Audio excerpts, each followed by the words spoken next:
আসসালামু আলাইকুম প্রিয় দর্শক, কেমন আছেন? আশা করি ভালো আছেন। আমিও ভালো।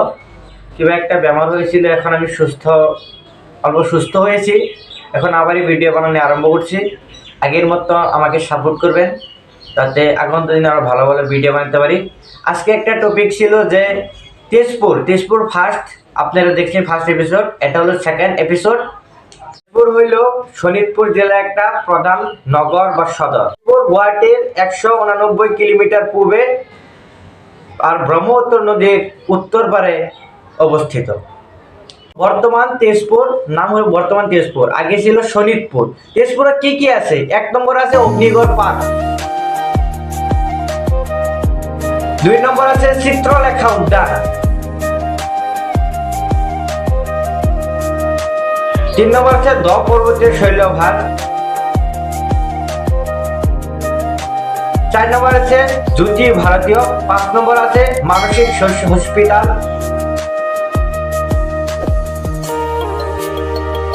6 নম্বর আছে দরং কলেজ। এখন আমি তেজপুর কিভাবে উৎপত্তি ছিল সেটার বিষয়ে অল্প আমি কয়ে দেব, আপনারা শুনেন। তেজপুরে উৎপত্তি হয়েছিল যে বানরাজা ছিল। সময় তেজপুর বান নামের একজন শিবভক্ত অসুর রাজা ছিল। অসুর রাজায় রাজত্ব করেছিল। তার মেয়ে উষার সৌন্দর্য লাগিয়া এই তেজপুর অগ্নিগড় পার্কটা বানাইছিল।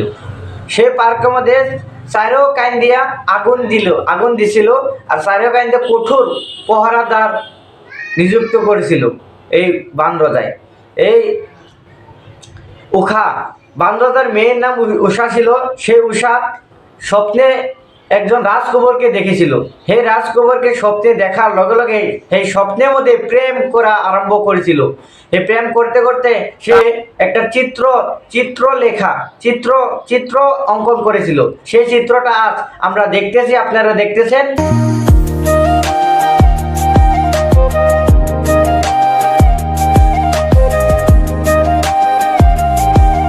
এই চিত্রটা হলো অগ্নিগড় পার্ক।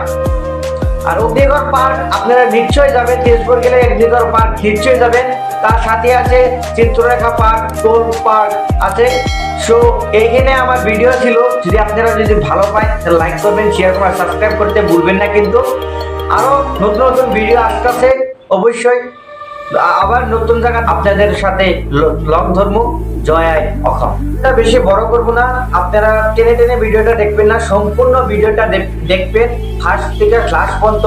যদি ভালো না লাগে তাহলে কমেন্টে জানাবেন কেমন ধরনের আপনাদের ভিডিও চাই, তেমন ধরনের আমি ভিডিও দিব আমি। সো এই ভিডিওর মধ্যে কিছু ভুল ভ্রান্তি হয়ে থাকলে ছোট ভাই বা ছেলে বলে ক্ষমা করে দিবেন।